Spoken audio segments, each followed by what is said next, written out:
It was one of my drivers at Coyote. I had sent him on a load up to Chicago, so he wanted to come visit me.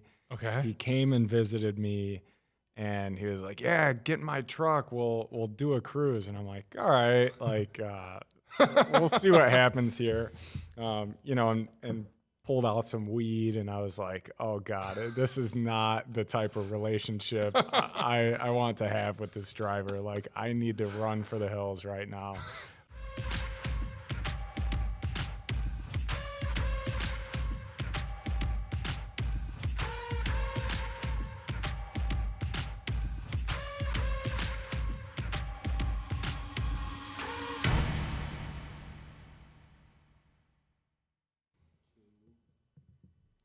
Welcome back to another episode of the Daily FreightCaviar Podcast. Today's guest is Danny Frisco, the CEO and co-founder of Rapido Solutions Group. Danny, thanks for coming here to speak with us. Can you give us a short introduction and tell us how you got into the logistics world? Yeah, Paul, thanks for having me. I know it's been a while. We played tag a little bit trying to get me in here, so it's nice to finally get in here. Definitely. So, yeah, I'm the CEO and co-founder at Rapido Solutions Group. We are a nearshore logistics staffing company. Essentially what that means is we staff people down in Guadalajara, Mexico for clients in the supply chain, transportation, logistics industry. Cool. And so we're going to go back to the beginning of, the beginning. Yeah, the beginning. You're originally from Chicago, right? From Chicago. Yeah. Raised there my entire life. Cool. What neighborhood or what? In a neighborhood called Portage Park. Okay. So actually in the city. Cool. Grew up in the city. Fun time growing up for sure. Awesome. And then you went to the University of Iowa and you studied finance. Can you tell us about your experiences at the University of Iowa? And having chosen finance, what were you planning on doing after you graduated? Yeah, so I loved Iowa. Pretty much all my best friends are from the University of Iowa, who I met out there. Did a lot of partying, probably more than I should have. It's a big party school. Yeah. I think we were number 2 in the country when I went there. Those rankings are the funniest rankings. Like, it's like, how do you come up with like the top 10 party schools? It's like, I feel like the top 10 party schools are typically all the same. But yeah, for sure. Yeah. I'll say I was trying to get us the number 1 personally. So, but yeah, majored in finance. Always had a kind of a background and an understanding of numbers, and I liked math growing up, and so I knew I wanted to go into finance. When I graduated, it was 2010, at the tail end of the recession. Yeah. Weren't a ton of finance jobs, making offers, accepting candidates, and so forth. Had a couple buddies that were working at Coyote Logistics. Figured I'd get some sales experience for a couple years, go back into finance. Ended up spending about close to 7 years at Coyote. So yeah, so hopped right in. In 2010, like Coyote started like what, in 06, 07? Like what year did it open at? 06, yeah. 06. So you're like 4 years in, you enter Coyote. Like how many people were there at Coyote? Like what was the environment like? Yeah, so I want to say we were right around 200 people. Okay. We were in multiple offices in Lake Forest. Really? So It was still in Lake Forest then? Still in Lake Forest. I had no idea it was even in Lake Forest because now it's like what, off of 294 or 290? Yeah. So we were still in Lake Forest. We had kind of like a puzzle of an office, so multiple spaces. The carrier side was in one building. The customer side was down the street in another building. Yeah, and that's funny. It was fun. So this was in 2010. Started at Coyote. What was your starting salary at that time? Starting salary was $40,000. Oh, it's not that bad. No, I thought it was rich. Yeah. For right out of college, it's not bad at all. Yeah. And you went into customer sales at the get-go? Carrier sales. You went the carrier sales. Yeah. Okay. I mean, what was it like working at Coyote? So then you were there for 7 years, which is an extensive time and an exciting time because you worked under Jeff Silver, and then you witnessed Coyote get acquired by UPS. Can you tell us what was it like working at Coyote, and if you just give us maybe some like details on that? Yeah. So coming in, I mean, fresh out of college, didn't really know what to expect. Was my first real job. right? Yeah. So it was probably one of the best experiences of my life, to be honest. It Okay. was very cool being a part of a company that had such rapid growth when I was there. As I said, we started maybe 200 people when I started. We had a couple thousand by the time I left. Wow. Being a part of that growth, I was really bought in. I was in it for the long term. It was cool. It was fun. Okay. And then with working with Jeff Silver, so I mean, I've heard that he's like brilliant, reads people like a book, and has a very low voice. I've never talked to him, never met him before. Like last week, I was hanging out with someone. He's like, "Yeah, he could easily just read you real quickly. That's how smart he is." I'm not sure if you have any insights into that, or what do you think? So I didn't work for him directly. I've heard the stories as well. You know, to me, he's still one of the probably smartest people I've ever met, face to face. Yeah. Super brilliant, very, very good salesman from what I've heard, and just knew what to do, knew what the industry needed at the time, and was able to expand quickly, scale quickly, and it was fun to be along for the ride. It's remarkable what he's done. Oh yeah, With American Backhaulers and then Coyote getting acquired by for $1.8 billion. Like, yeah, incredible. yeah. He knows his stuff for sure. Yeah, it's crazy. I would love to talk to him one day. Maybe one day I'll talk to him. We'll see. So like working at Coyote, you witnessed like the fast paced growth. You said you went from like 200 to like a couple thousand. Do you know like which factors contributed to Coyote's fast paced growth? And have you tried to implement these strategies at Rapido? Yeah, absolutely. So I think the number one takeaway that we have from Coyote was the customer service aspect. So they've branded the no excuses tagline. They'll move any shipment, whether they win on a load or lose on a load, to provide that service for the customer, keep and retain customers. And I think a lot of that application or that theory, we try and do at Rapido today. Another aspect would be the culture. I think the culture that Marianne created was incredible and got a lot of us as young kids to buy into their vision.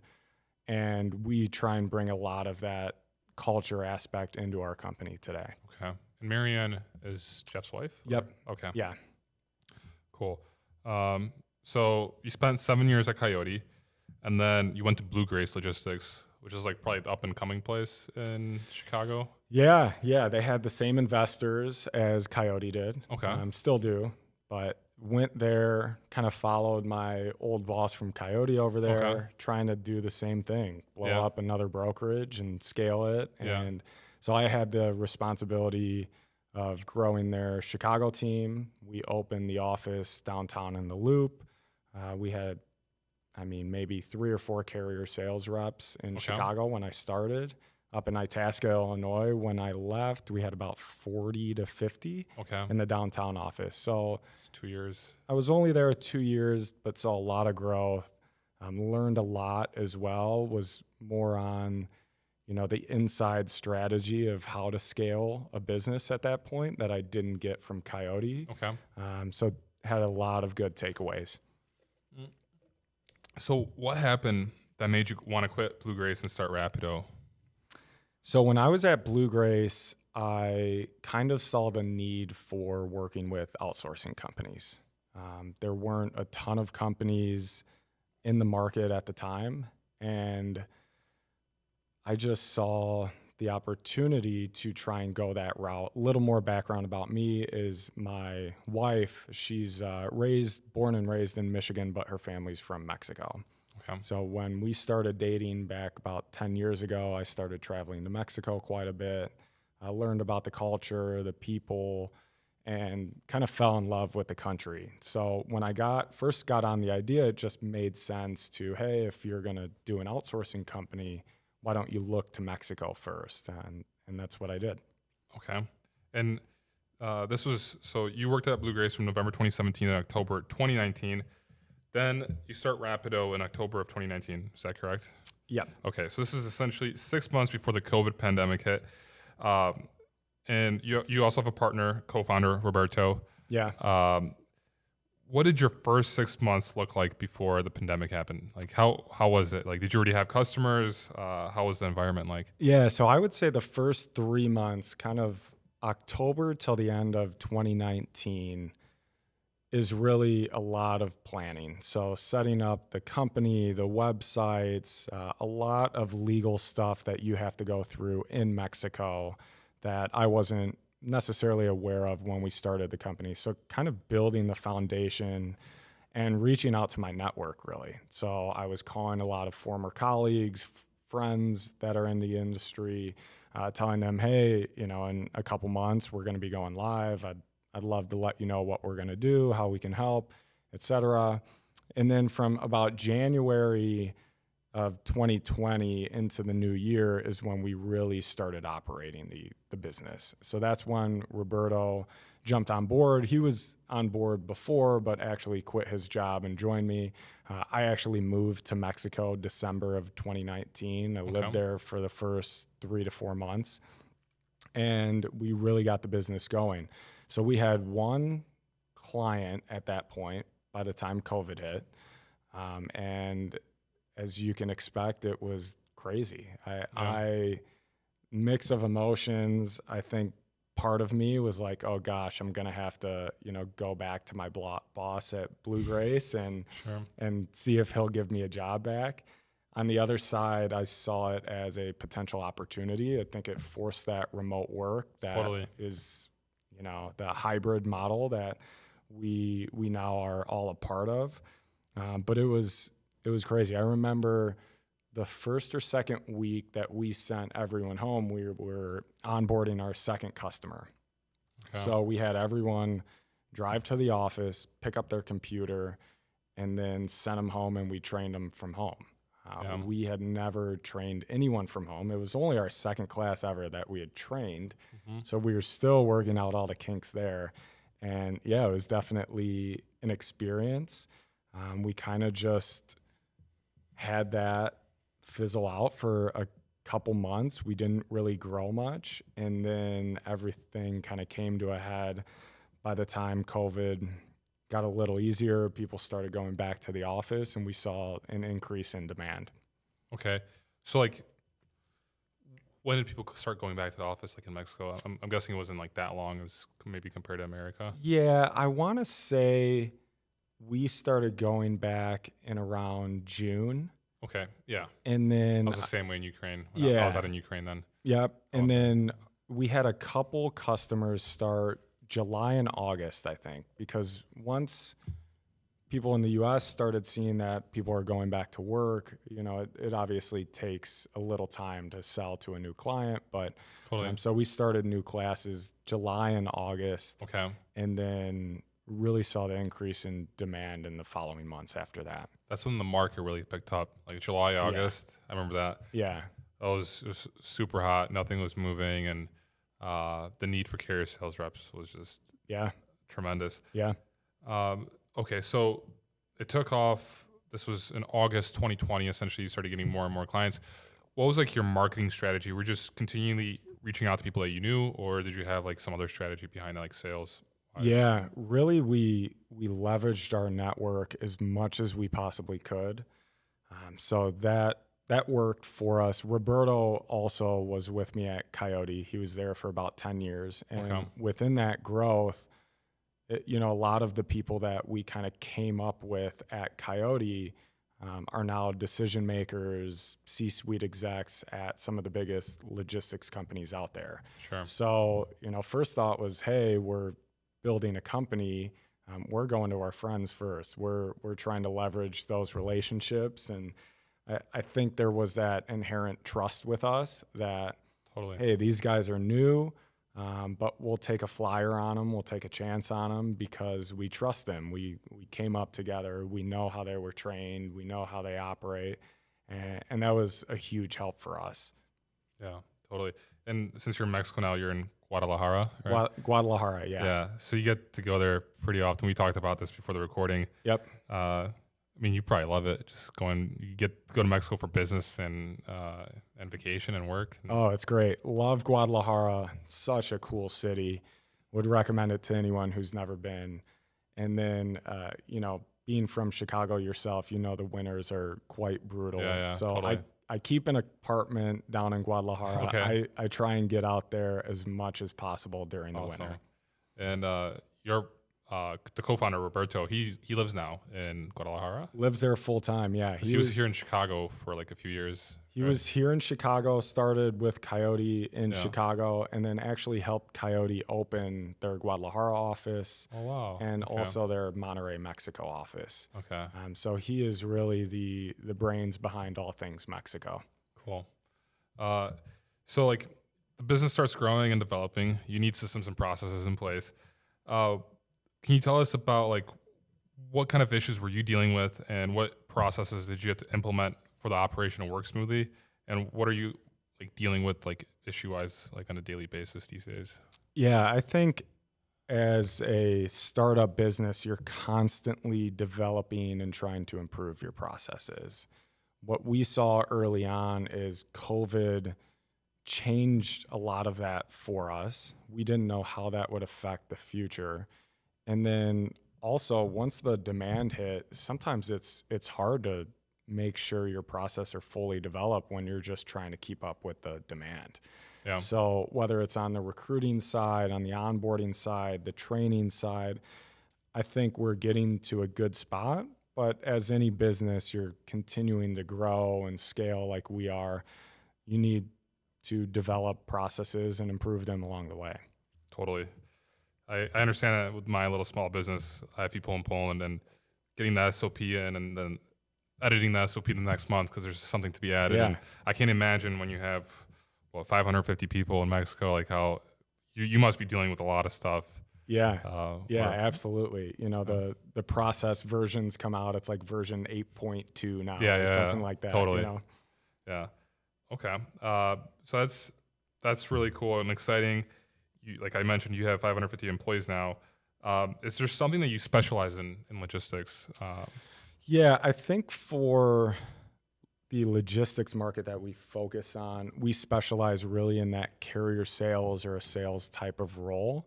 That wasn't the plan in the beginning, but based on my experience and based on some of our corporate staff's experience, it made a lot of sense. So right now, out of those 550 employees, a little over 40% are in a sales role working for a US-based client. Okay. So they're salaried role, but they're making commissions just like any other carrier sales rep.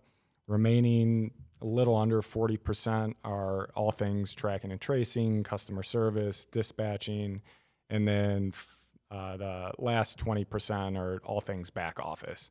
So we do ARAP, payroll, document collection, load building, scheduling, kind of everything under that umbrella. Sure. Exciting. And what does the future hold for Rapido? What are your plans? What can you tell us? Yeah. So I think we'll probably end the year with close to about 700 to 750 employees. Wow. So you're onboarding a couple people like a day almost. Yeah. Right now it's anywhere from about 30 to 40 people a month that we onboard. Wow. Yeah. So a lot going on. A lot of laptops needed. Yeah. A lot of IT equipment. So building that infrastructure is part of the challenge, right? Just where do we put everyone? Sure. How do we get all the IT things sorted out? How do we onboard that many people? How do we recruit all those people?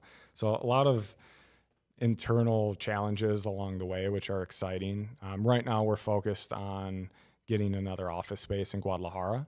Sure. We'll get that likely the end of this year or start of next year.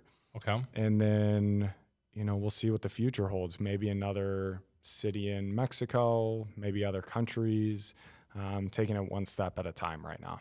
Cool. That's so exciting to be you have all the growing pains, and it's definitely difficult, but it's it must be such a great feeling to have that where you're wow, we have 550 people in Mexico and we're growing rapidly. So yeah, it's been humbling so far. I think the challenging part for us sometimes is going back on what I said about how Marianne made an incredible culture at Coyote, Yeah. we've taken a lot of her ideas and her influence and tried to do that with Rapido.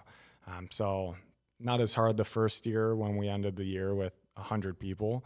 Yeah. Much more challenging now that we have 550 and are trending for quite a bit more by the end of the year. It's how do you keep that many people happy, successful, making sure we design career paths for them, pay attention to what they need, and really to provide that culture that then falls on us at the end of the day. So we got to be there to support them. Sure. So in terms of business now, since you've got this built up, I have a few questions. If you could tell us, you might have actually answered some of these throughout our conversation, but if you could just briefly hit on them. Could you describe a few main factors that impacted building up your company? Like what was like the most important, like I guess one that if you could tell us? Yeah, most important one, I kind of tell this story. Roberto and I do a Q&A for every single new hire. We go and meet them and do a Q&A. For every single one? Every single person. We've done a introduction meeting their first week. So you're doing 30 to 40 a month? Well, not per person. Oh, okay. So we bring them in classes. Got it. Okay, yeah, sorry. Yeah, so we get to meet everyone. We do a Q&A. It's a common question we get. For me, the earliest and biggest hurdle early on was actually building the company in Mexico. It seems like a simple task. In the US, if you want to be a company owner, you go online, you buy an LLC. I think it's $150 and now you're a business owner, right? So it's much more challenging in Mexico. You need to get government approval. You need to get lawyers to write up operating agreements. You have to have specific ownership percentages built out between kind of different owners. So it was much different. It's something that I didn't expect. I expected it to take maybe a couple days, maybe a week. I think it took us about 2 months to actually become a true company in Mexico. Yeah. And then you're going through starting the bank account, like these little small things that in the US just seem they're so easy. Looking back, much more challenging in Mexico for sure.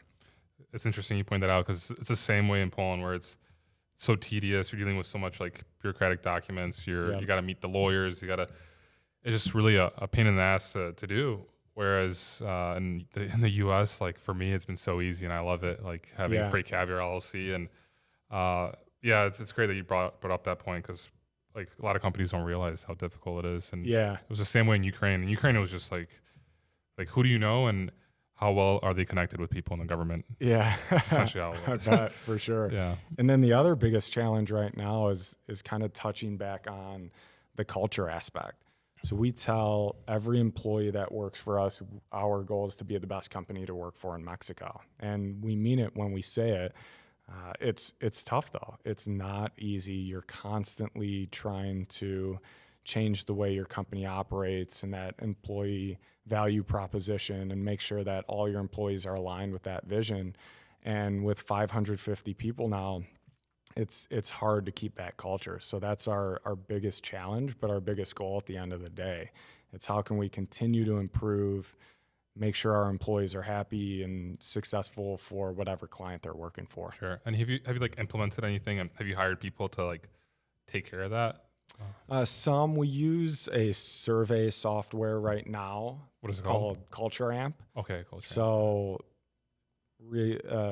just goes in, gets that employee net promoter score. We rolled out roundtable discussions last month. And also a big one for us is just getting our customer success team very involved in that employee life cycle. So from the recruiting to the onboarding to the life cycle of the employee, having a ton of touch points. And if we can focus on the employee, that helps the customer service for our clients. So it's kind of taking that Coyote model of no excuses, that if we have well looked after employees and they're happy, the bet is if we provide them everything they need to be successful and provide them a great culture, they'll have our backs with our clients and Totally. be productive with them. Yeah. So, Danny, what would you tell someone who wants to be an entrepreneur but hesitates and doesn't know where to start? So, hesitates and doesn't know where to start. So, starting with a plan, that is probably the most basic information you can give someone. But for me, I never had a true business plan, but I did a ton of research. I talked to probably 20, 30 people on what they thought about the idea. I leveraged my network quite a bit. I did forecasting. I pretty much did a business plan without calling it a formal business plan. Sure. So you identify if there is a market need, you identify if it's a good product, if it's a product fit, and then got to go all in. You can't do this, hey, I'm going to work a little here and a little there and then do this on the weekends. If you're trying to go all in, I would say you got to go all in and see if it's for you. Totally.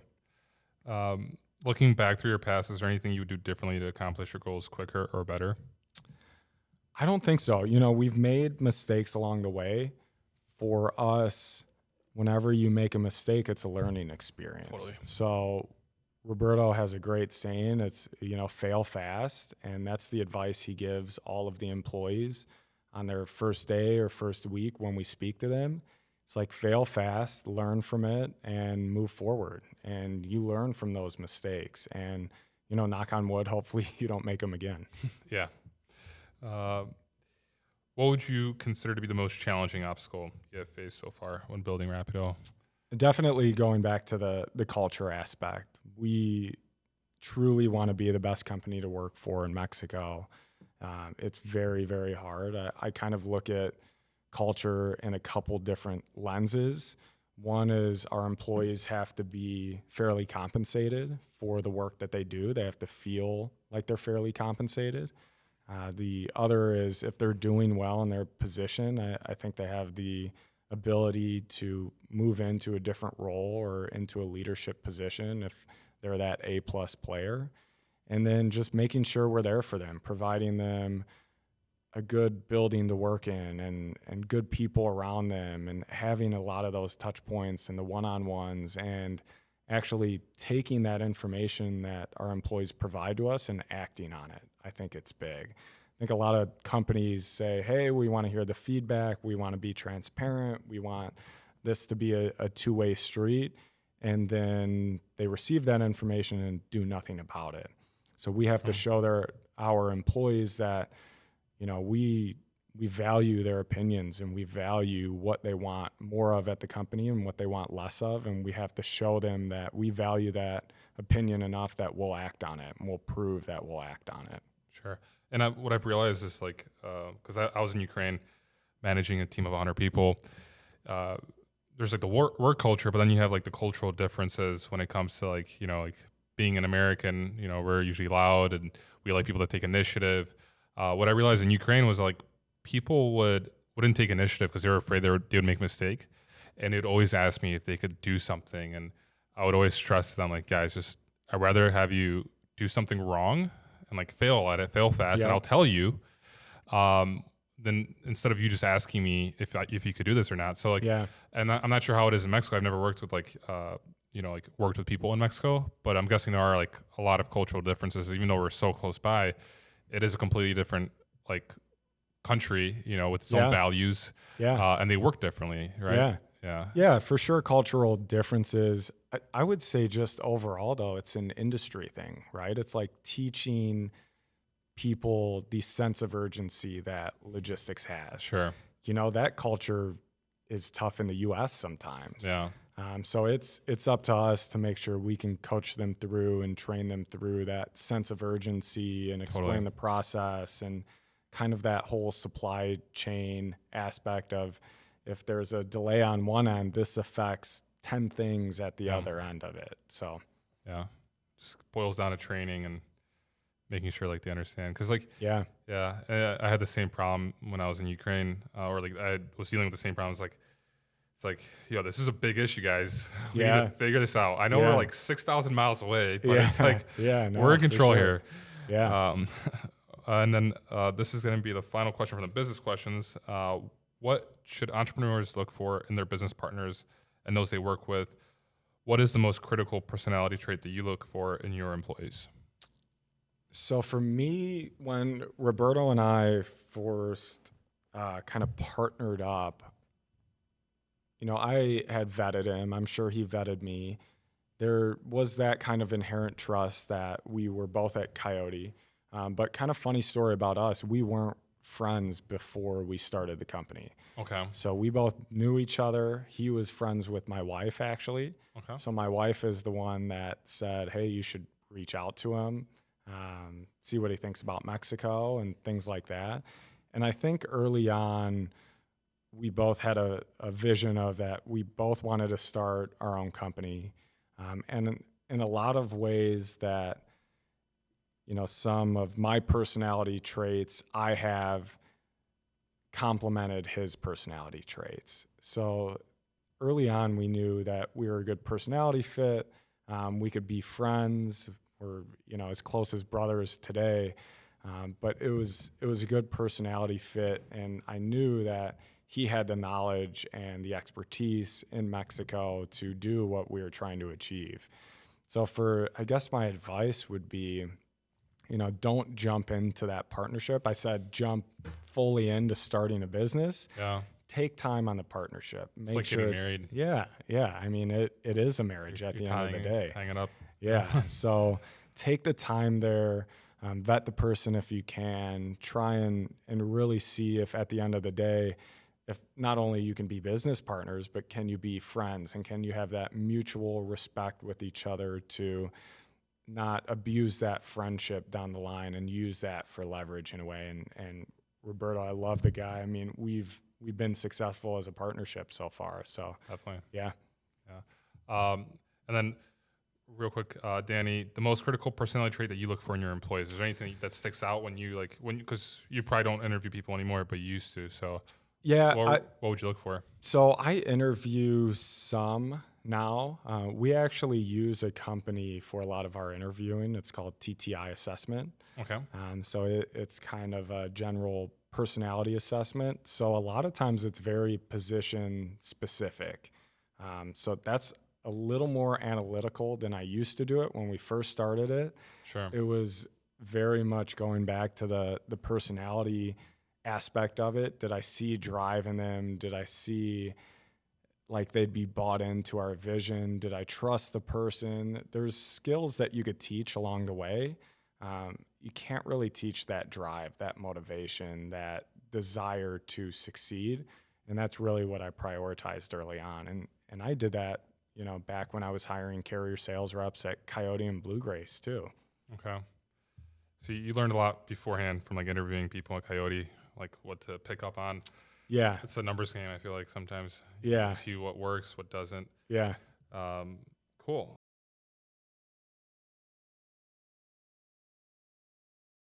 Anything you want to talk about in the logistics industry? No, fire away. Let's hear it. Any crazy stories from Coyote? Yeah, I mean, stolen loads. I think are always. Where's that girl that like posted? I think she was at Coyote, some crazy chick. She was. So that happened when I was already. You left? Yeah, I had left. What was that about? Like where she? It was like. I think the story goes she got fired and then sent an email out to the entire company. Yeah. And it was, not a flattering email to send out. It's like, and I think she ended up going on Barstool and talking about it. Yeah, like a couple news outlets. Really made the news. Yeah. Shit, I'm not sure if we should talk about the details of that. Do you want to? Because I actually have a funny story involving her sister. Okay. So after this all came out, her sister Hala, I'm not sure if you remember, like someone named Hala. Okay. Dude, so she gets hired by Everest, right? And there's at this point, I'm in Ukraine, But like Lev, my old boss, was like, Paul, like we hired this chick. She's fucking amazing. Like, like literally like starts telling me how great she is. And Lev was the greatest salesman out of, there was Lev, Jake, and Phil. Lev was the best salesman. And he had all these accounts. And he's like, finally I found someone that could run all my accounts. And he just literally gives her every account he had, like on the first day. And this chick would take Adderall in the morning and then Xanax in the afternoon. And she wouldn't eat anything. She was like, she was fucking crazy. And so it was funny. Like I visited like the office like in the summertime for a few weeks, and like I was sitting right next to her, and she was like batshit crazy. And then like, you know, like a few months go by, I'm back in Ukraine, and then like all of a sudden, like this is when it comes down to like accounting and accounts payable. You know, like Everest is sending all these invoices out with like, for what the load had, you know, what the load amount was in the system. Okay. And then all these customers were like, yo, that's not what we were quoted. That's not what we were quoted. And it just goes on and on and on. Oh my gosh. And literally Hala, what she did was she was telling customers like the dirt cheap rate, like the just cheapest rate possible. To get the tender. Get them, and then like put like 3 times the rate in the system. And no one was checking this for 3 months. And she literally, she was obviously fired. The owners lost about $300,000. Oh my gosh. 3 months. Yeah, that was crazy. Yeah. And that's not the reputation you want in the industry. Yeah. I don't know what happened. I think she ended up going somewhere, but like they were thinking about like suing her and stuff, but then like I think they backed out of it. And wow. And that's her sister. Her sister. Her sister wrote that email Coyote, and that's all I know. I don't know, like I forgot the email was like about cocaine and like sex and hookups and all that stuff. But, yeah. It had some underlying tones for sure that weren't the greatest. Yeah. I remember seeing a screenshot of the email. I have no idea who sent it at this point. But that thing spread like wildfire.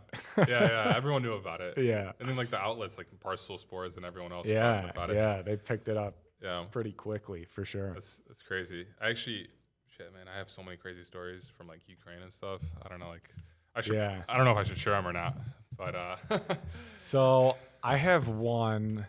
It was one of my drivers at Coyote. I had sent him on a load up to Chicago, so he wanted to come visit me. Okay. He came and visited me, and he was like, "Yeah, get in my truck. We'll do a cruise." And I'm like, "All right, like we'll see what happens here."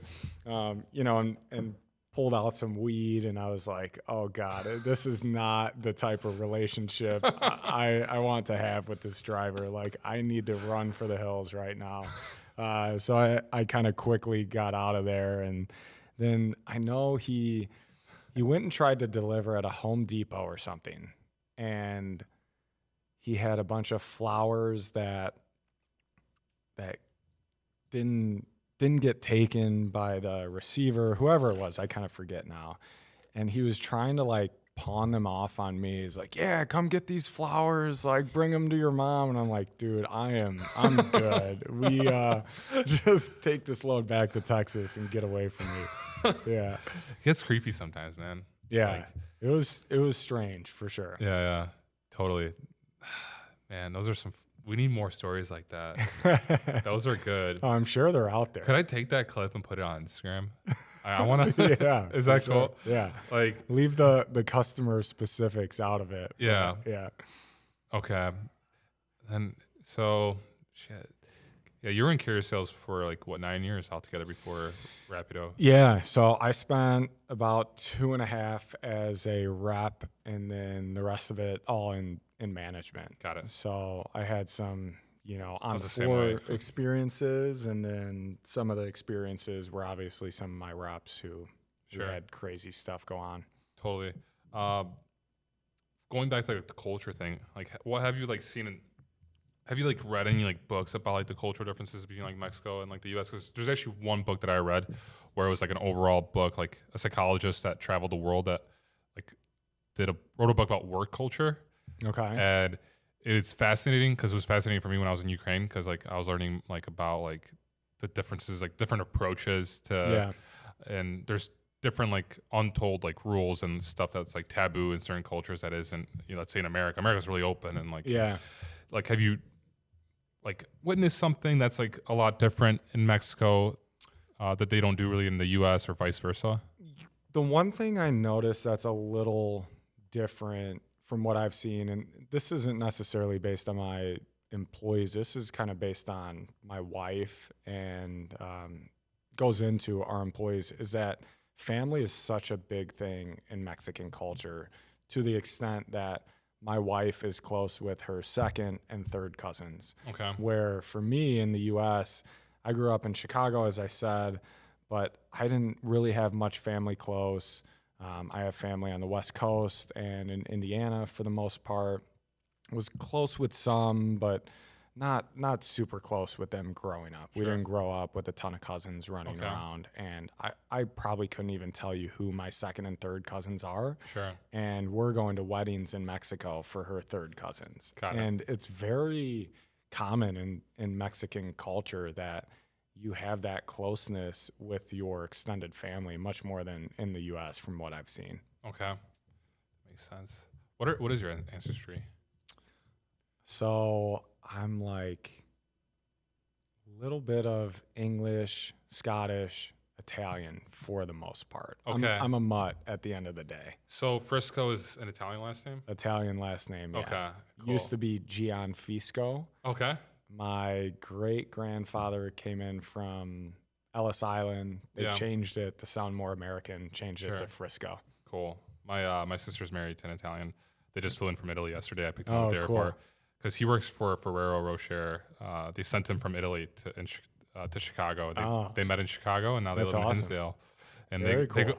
they went to Italy twice in the last month. One was like a work trip, and the other was like a vacation. Italy is incredible. You're That's gonna go there one of now, my right? favorite countries. Yeah, you're gonna be in Italy. No, not this trip. Oh, you're not? I've Okay. been there before. Okay, got Yeah. it. Which places in Italy? We went to, kind of up and down the coast. Rome, Florence. Cool. They had the wedding in Florence last year. Oh, did they? was great. Florence is super cool. Such Yeah. a fun city. We went to wine country. Which is Tuscany, right? Yeah, Tuscany. Right outside of Florence. Yep. And then favorite place in the world is probably Lake Como. Okay. That is, I've never been there yet. I gotta go out. oh man, that place is something Yeah. else. Yeah. It's actually crazy. Like if you go from like the southern border of Poland, it's only like a 10-hour drive to like Lake Como. Yeah. It's like I was shocked because my sister's mom, my girlfriend's mom does it like every year. Oh, She goes does to the she? mountains to go skiing in the wintertime. In Swiss Alps or She goes to wherever the that Italian is? Alps. Oh, okay. She likes Italy. Everyone loves Italy more than like the Swiss or Swiss Alps. I guess it's cheaper and you get like the more like fun Italian culture. Okay. But yeah, so it's actually like I'm not that far away from all these places, even by car. Yeah. By flight, it's like an hour flight. So Oh, you got to check it out. yeah, I gotta go to Lake Como. Yeah. I've been to Croatia. I love Croatia. Have you ever been to Croatia? No, never. You have to go to Croatia. Okay. Croatia's unbelievable. Along the coast or Yeah. inland? No, along the coast. Only Okay. along the coast. Yeah. There's island Hvar, and it's like the most beautiful island I've ever been on. Really? It's crazy. Yeah. The cool thing about Lake Como too is there's other similar smaller lakes around it. So obviously Lake Como gets all the press and the Sure. the George Clooney's of the world Yeah. are partying there, but there's smaller lakes that are within probably an hour of it Okay. that have very similar vibes that aren't overcrowded. I forget all the names now, but Got it. they're fun. We hopped around a couple of those. Cool. You didn't mention Danny on the podcast when we were talking earlier that you might be interested in like opening up offices in other places too, if the opportunity presents itself. Yeah. Have you ever like thought more deeply about like opening up offices like in other countries? Yeah, absolutely. So it's not too top of mind right now. I think we want to stay in Mexico at the moment. But I think as we grow and scale the company, it's only the right thing for me to do to make sure that I'm covering all our bases and that Sure. I'm not missing anything. So entertaining other countries in the future, I think. Which countries have you We've looked into Asia. We've looked into Don't do Eastern Philippines Europe. or India. Sorry. No, It's nothing against the people. I think the work cultures are completely different. So I've heard very similar things based on work culture. Yeah. So we've looked into Eastern Europe. We've looked into other countries in Latin America. Okay. And when I say looked in, it's, a quick conversation. Sure. So not too deep. But there's a potential for maybe expansion into a different country in the future for sure. Totally. So Everest, they closed their office in Ukraine. And they opened up one in Krakow, Poland now. Okay. But it's like they don't do outsourcing for other companies. Yeah. That's just their internal. Yeah, exactly. Yeah, for sure. But what's interesting is when I was there, they opened up a company called Three Peak Solutions, and I was the official president of the company. Okay. And the whole idea was to provide outsourcing solutions to companies, whereas like I'm the president and like no one knows that the owners of Everest are actually like behind it. Yeah. And like we had like one customer that like cause I was like running it simultaneously with like Everest. Yeah. It's way too much going on and we didn't have any processes in place. And like we had one customer for like 3 months and then they're like, yeah, we're not using you guys anymore. Yeah. And then like the whole thing, then COVID came and like the whole thing fell apart. I was actually going to go to, I think that conference or TIA conference in Austin, Texas in March 2020. That got canceled. Okay. And everything fell apart from there. And then I left Everest. But it was just funny because like they had this idea of like turning it just not from like Everest outsourcing, like their own employees, but like a true outsourcing company. Yeah. For sure. And it was really like kind of sneaky on their part. Yeah. A little conflict of interest. Totally. For sure. So when we first started Rapido, we got questions on sales calls like, hey, you guys are logistics guys. Like, is this just a play to open up a brokerage in the future or something? Totally. And I mean, I have no desire to be in brokerage anymore. It's a good question. Valid question for sure. Definitely. I would rather support the industry at this point. Yeah, totally. Than actually be in it myself. There are so many more opportunities to support like freight brokerages and trucking companies and to actually get into that mess and for sure competitive world. Yeah. And I think a lot of people lose sight of that when they're in the brokerage world. They're like, oh, I'm going to open my own brokerage up. And I've done that. I've opened up 2 brokerages before and I've closed them and I'm like, I'm never going to do that again. Yeah. Because I mean, sure, there's an opportunity for everyone to, if someone really wants to do it, they could do it and they'll be successful even at this time. But it's like dealing with all this bullshit all the time. Yeah. It's a lot, man. Competitive landscape. It's like unless you have like a lot of money set aside where you could invest in it and the right salespeople, the right technology, and actually offer a client, a shipper, like a really good service, it's really difficult to break into, especially if you're just bootstrapping it. Whereas like if you look like at all like the issues that brokerages face on like a daily basis, it's like how can I tap into that and like help them somehow, change like the processes or outsource. And I think like I think that's really smart. Like what you guys did with outsourcing in Mexico. Like I'm trying to have like a media company in the logistics industry, which like for freight brokers. So like, and like when you look at it, there's media companies like FreightWaves, there's Transport Topics, and but none of them is like really like just 100% focused on freight brokers. Yeah, and that's where I'm trying to be at. Yep. And it's like providing education, news, humor, all that kind of stuff. So like people should think outside of the box more if they're considering opening up like a company. And if you've been a freight broker, you know what problems people face, like potential clients in the industry, like you tapped into your network right away. Yeah. And I think that's amazing. That's what people, if they're interested in like being entrepreneurs, that's what they should be looking at. I 100% agree. I probably spent 3 years thinking that I was going to start a freight brokerage. Okay. And knew I wanted to be a business owner, knew I wanted to start my own company, and then started a completely different company than a freight brokerage. And freight brokers are all your customers. Yeah, yeah. It's perfect. It's and amazing. I was like, wow, there's a lot of freight brokerages out there. Not too many outsourcing companies that support the industry. Totally. And just having those relationships help. But I would encourage anyone who's in that industry to like look outside of actually starting their own brokerage. Like, how could you support the industry? Yeah. If you've been in it for a while, you know what the needs are.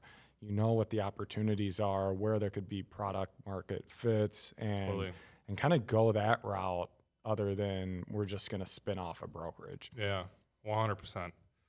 Yeah, it's true. And it's exciting right now. There's so much growth happening year to year, and like, yeah, that's exciting. It's 1:50. We got some time still. I'm liking this conversation where we're just kind of like picking up on topics. That's good. What else is there? Blue Grace Logistics. Anything left from Blue Grace? No, have a great relationship with those guys. Was just in Florida, about 2 weeks ago. Okay. Saw Bobby Harris, the CEO, who I have a really good relationship with to this day. Talked business, talked Rapido, talked Blue Grace. Great to see all those guys out for sure. You said that they have the same investors as Coyote does. Yeah, Warburg Pincus. Who? Warburg Pincus. Warburg Pincus? Yeah, PE company. Okay, got it. 2 private equity firms. Okay. I want to say, I forget what year it was, maybe 2016 that they took on an investment. Okay. But yeah, so, and then they brought on a former boss of mine by the name of Mark Ford. Okay. He's also a former backhaulers guy, so he knows what he's doing, and I kind of followed him over there. Okay. Cool. So you travel a lot. Travel not even a lot. Mexico, like you went to Florida a couple weeks ago. If I'm not going to Mexico, generally I'm trying to go see clients. Sure. On a weekly or bi-weekly basis. Oh, wow. Yeah. Okay, so you're no matter what, you're constantly flying. I'm in the air quite a bit. So you're a frequent traveler. Yeah. Which what do you have? Like what kind of frequent traveler are you? Like what is it called? I just kind of go with the flight that makes the most sense. Okay. I tend to gravitate towards American. I forget what status I am. I'm definitely like the gold or the platinum, sure, whichever one it is. But if United has a better flight, I'm hopping on that flight. Sure. No, that's cool. I mean, getting client in time is like probably one of the most important aspects of developing a relationship. Yeah, that face-to-face. I mean, as much as we're doing this work from home hybrid model, there's nothing quite like a face-to-face meeting. Sure. For sure. And there's such a funny story. I think I mentioned this to you in San Diego. Like, so Tom Stawinski. I told you about Tom Stawinski a few times. Yeah, I think so. Tom Stawinski. Yeah, so he worked at Coyote when you were there. Yeah, one of your buddies, right? Like we actually met up in Poland because he ended up moving to Poland. He started a trucking company called Percy Transportation. Okay. And then he like sold like the half of his equity to his partner and moved to Poland. He was like burnt out, stressed out. Yeah. And he was thinking of like opening up an office, like an outsourced office in Poland for logistics. Oh, for sure. Yeah. Okay. And he currently has, he works for this company out of Texas where, Juan Abertese. Yeah. Yeah. So Juan works there. And yeah. Juan brought me on, then he brought Tom on. Tanager, right? Tanager Logistics. Yeah.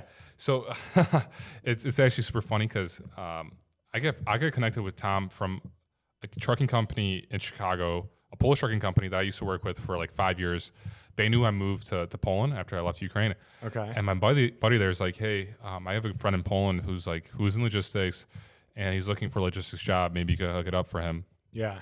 And it was Conet Logistics that hooked us up.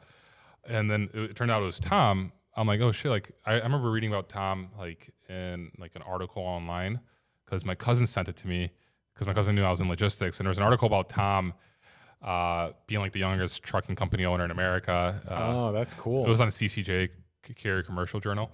But so I remember Tom like, oh shit, like what's up, Tom? Like we ended up talking. Yeah. And then I was talking to Juan at the same time. I'm like, oh, by the way, I told Juan about like, yo, listen, I have another guy that has worked in logistics that we could help us out with Tanager. And then Juan like finds out it's Tom. He's like, get the fuck out of here. Like, this is my boy from Coyote. I'm like, wow, this is such a small world. Cause like I had no idea that's going to happen. And then I'm at Tom's place and like, he's trying to figure out like, he's like, all right, Tom's like trying to figure out what are the prices that like Rapido and Lean charge. And like, we're like, Tom's like, all right, let's Google like Rapido's phone number and call him. And it was like probably like 4 p.m. or like 3 p.m. in Poland, so it's like 8 a.m. in Chicago. Oh, like I think you picked up the phone and probably. I think you just literally just woke up. You're like, hello, and and Tom talked to you. I think for like 10, 15 minutes. Yeah, I mean that the line probably routed to me for sure. Yeah. Especially It was back for then. sure you. It was for sure. This was like a year ago. Okay. But I remember That's your voice. hilarious. Yeah, and so that's like a funny story. Yeah. So me and Juan go way back. We Yeah. were on the same team back at Coyote Yeah. as carrier sales reps, reefer carrier sales reps. So I've known him for 12 He's been hitting me 12 up. plus years now. Yeah. Which is crazy. Yeah, that's a long time. Yeah. Yikes. Yeah, he's been hitting me up. He's been wanting to hang out. I've been busy and stuff. Should have brought him in here for a 3-way podcast. That would have been awesome. Oh, that's funny. Oh, Juan. Yeah, man. It's a small world. It's like a small, big logistics world. I don't know. Like it's like Yeah. I walk into Molo and like Roberto's there. I'm like, oh shit. It's like, what's up, Roberto? Yeah. Well, it's like everyone knows each other. The freight brokerage world. Like Yeah. Yeah. And then it's one of those things that, depending on what type of employee you were in a past life, 5-10 years ago, that stuff comes back to haunt you from what I've seen. Sometimes, because yeah, you can always, if someone applies to your company for whatever role, 9 times out of 10, you could vet that person pretty easily. You know someone who knows them that, Totally. hey, if there were a crappy employee like 7 years ago, like that may have stuck with them. Yeah. So yeah, True. you gotta, Reputation's important. Yeah, You gotta for take sure. care of your reputation. Yeah. Danny, anything else you want to say before we wrap it up? All good on my end, man. That was awesome. Thanks again for having me. Dude, thanks for coming by. That was fun. Yeah, for sure. That was really This is cool. an awesome spot. Dude, I wish I lived in Chicago when I had this kind of podcast studio. Yeah. I would have people coming by like all the time, like, Yeah. doing this setup. Yeah, That way I feel like I could grow like the media side of things so much quicker. And for sure. You got the video, you got Yeah. the mics, you Totally. got, yeah. yeah, like doing like even like live shows, and this is like definitely like the vibe I'm looking for. But we'll see. Maybe my girlfriend, after she does like a year working at the hospital, she said she might want to come here.